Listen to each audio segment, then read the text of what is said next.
Hello,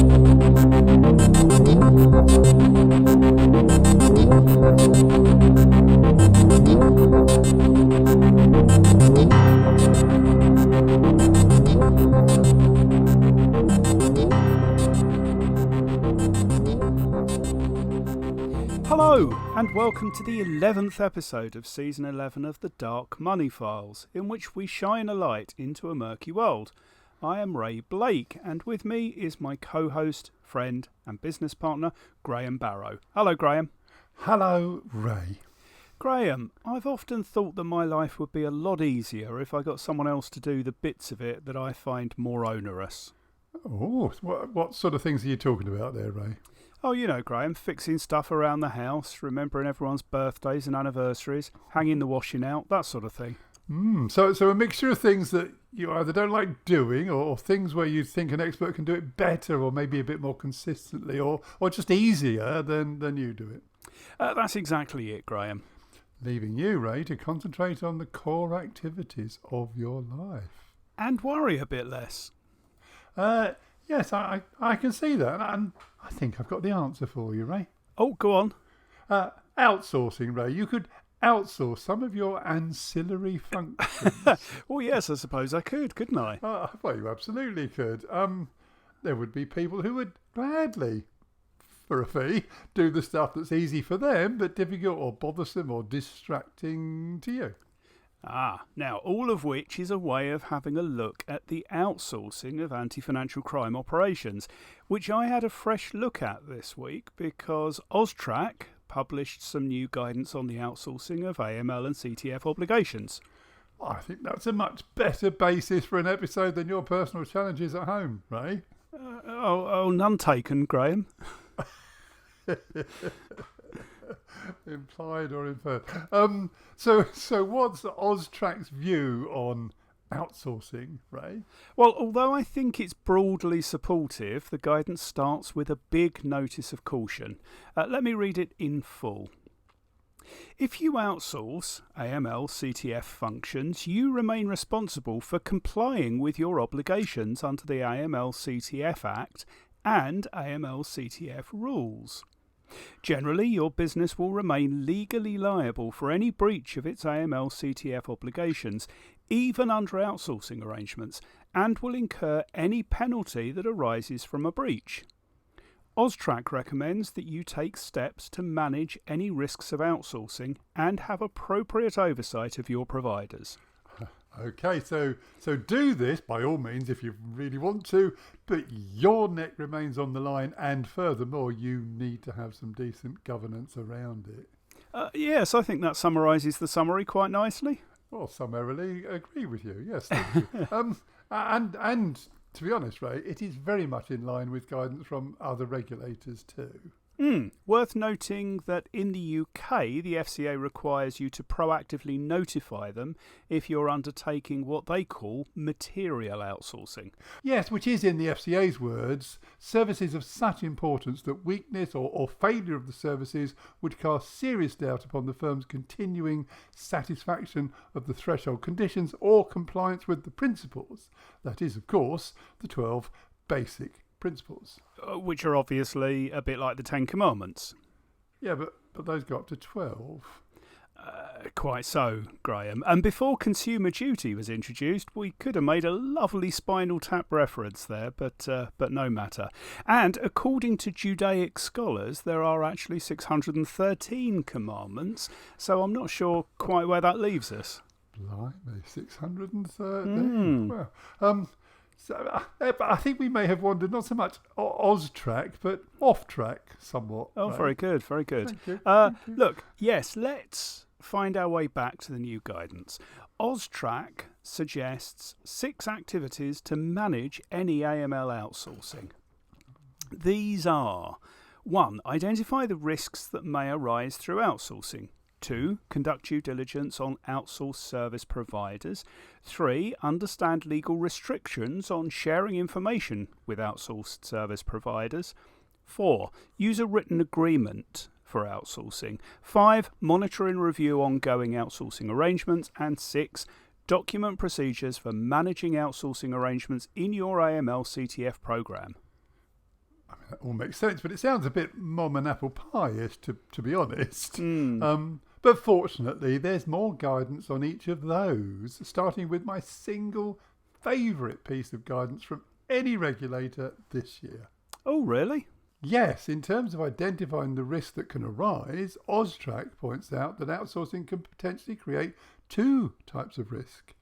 MLTF risk, in which vulnerabilities are created that criminals can exploit, and AML-CTF compliance risk, in which you fail through the outsourcing to meet your regulatory obligations. Wow. I mean, that's exactly what we bang on about all the time, isn't it? But I didn't imagine we'd see it so explicitly called out by a regulator. Well, no. If they're doing a good enough job as a regulator, some would say those two risks should overlap completely. And yet, in the real world, they don't. And it's good to see a regulator acknowledging that. Austrac goes on to suggest some of the ways those risks could arise. For instance, it suggests the outsourced provider might not tailor its services to your business's unique MLTF risks, or it might lack the expertise or resources to do a good job. Yeah, or you might fail to subject it to sufficient oversight and monitoring during the course of the arrangement. Given the risks, Austrac advises that you should check that the outsourcing is in line with your firm's risk appetite. And all very pertinent risks. So Austrac then goes on to outline the sorts of due diligence you should be undertaking on the prospective outsourced service provider in terms of their expertise, capability, experience and so on. It suggests some methods by which you could get assurance and notes appropriate green flags that would indicate the provider's suitability as an outsourced service provider to your firm. Yeah, I was interested in the focus on information sharing too. Austrac notes the importance of legal restrictions on sharing information, specifically calling out unauthorised disclosure of suspicions that might constitute tipping off, as well as information provided to the firm by Austrac, presumably confidentially. It notes also that there may be data privacy laws that would apply, and clearly that's going to be a major issue in many jurisdictions that we know quite well, Graham. Yes. So all in all, Ray, I think Austrac's suggestions to take legal advice before entering into an outsourcing arrangement where information will be shared is a sensible one. Now, if I've been keeping track accurately, that should bring us to using a written agreement for outsourcing. It does, Ray, and there's lots of quite basic guidance here on things that need to be included, so I'm just going to focus on the interesting bits. Oh, by all means, Graham. Well, the recommendation is that oversight mechanisms are documented in the agreement, how you ensure the service provider is producing the agreed services and meeting performance standards. The guidance actually says performance targets, but personally, I'd be more interested in something more solid than aspirational. I mean, that may be a language difference between the UK and Australia, of course. I think it might be, Graham, because where they later give examples of performance targets, they read to me much more like solid requirements. Anything else? Yes, there should be provision in the agreement for what happens to manage compliance risks if the relevant functions aren't carried out properly. Compliance risks, you say? Well, that's what the guidance says, although noting Austrac's earlier piece on risks, I would also be concerned to cover the financial crime risks themselves. And it's here that they make a number of points about ensuring the services are not generic, that they're specifically aligned to your processes, risks and obligations. Yes, there is a specific warning against using template or global programs. If the program is templated, it's going to be generic and won't exactly match your firm.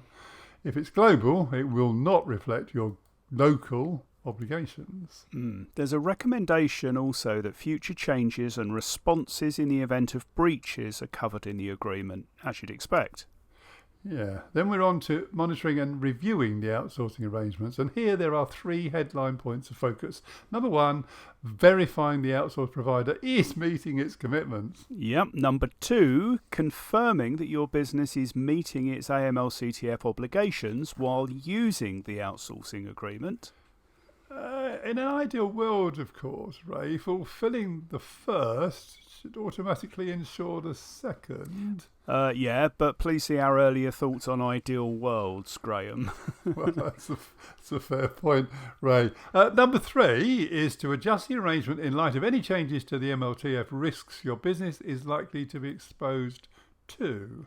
Yeah, so for me, that very much hooks the outsourcing into the business-wide risk assessment review process and all the horizon scanning activity. Totally agree, Ray. Austrac have some thoughts as to how you might go about this monitoring and review, but it pretty much equates to quality checking, internal audit type activities. So, it should be included in your compliance monitoring plan alongside testing your internal controls? Well, yes, I'd say that's the easiest way to make it happen. Yeah. And finally, we're at the 6th of the main points of guidance, documenting procedures for managing outsourcing arrangements in your AML CTF program. And here, Austrac is saying that you ingest all of this guidance, then document it all in your AML CTF program, your policies, procedures and controls, and get the board to sign it off. Now, if I was on the board and signing that off, I'd want to see regular MI and reports on its effectiveness and oversight. And Ray, you would be right to want that. Yeah, absolutely. So overall then, wise words from Austrac and a useful checklist for anyone undertaking or considering outsourcing. But what we haven't really done is to identify what outsourcing is, beyond quite a basic analogy around my household laziness. Well, let's do that then. Well, outsourcing is obviously where you put your own obligations in the hands of someone else and agree that they'll perform them on your behalf. And as we noted earlier, you are still on the hook if it goes wrong. But then, if I engage a tech company to give me an IT system, is that outsourcing? Are you operating the system yourself in this case, Ray? Well, yes. Then no, it's not outsourcing. OK, if I go to a regulatory consultancy and ask them for advice on how I should meet my obligations, is that outsourcing? No, getting advice on what you should be doing yourself is not outsourcing. What about if I get them to perform an independent review or audit on my AML CTF program? Nope, still not outsourcing. OK, so I think I get it. This is where, on a commercial basis, I choose to get someone else to act for me, not help me to do it myself, not identify how well I'm doing it myself, but actually do it for me. Yes, Ray, except for the on a commercial basis bit. What do you mean? Well, I'm reminded of a notice over the summer from the FCA on Coinbase and their internal outsourcing. Yeah. Now, part of Coinbase, called CB Payments Limited, or CBPL, entered into an agreement with the regulator, a VREC as it's known, that meant, in short, they agreed not to onboard new high-risk customers. So far, so good. Well, indeed. CBPL outsourced some of its operational functions, and crucially, this included retail customer onboarding to other entities in the wider Coinbase group of entities. For the necessary customers to be correctly refused onboarding, some IT development was required, which was internally outsourced to a US-based team by CBPL. But as I understand it, Ray, there wasn't extensive oversight around this outsourcing, certainly not the sorts of activities and controls that Austrac have laid out. And ultimately, when it failed to prevent some onboards that CBPL had committed to the regulator it would not undertake, it wasn't spotted. And what followed was a fine for CBPL of £3.5 million by the FCA, with the FCA noting CBPL outsourced certain of its important operational functions to other entities in the Coinbase group. CBPL was entitled to outsource these functions, but it remained responsible at all times for ensuring that it complied and continued to comply with regulatory requirements imposed on it. Which I think brings us back to where we started on this, Ray, except to note that when we talk about outsourcing, we need to apply the same rigour whether we are outsourcing to an independent commercial organisation or to another part of our own business group. Well, on that note, Graham, I'd better get on. These household jobs aren't going to do themselves. Which is a pity, really. It really is. Okay, while you grapple with that, I'll give some thought to what we might cover next time. I'm looking forward to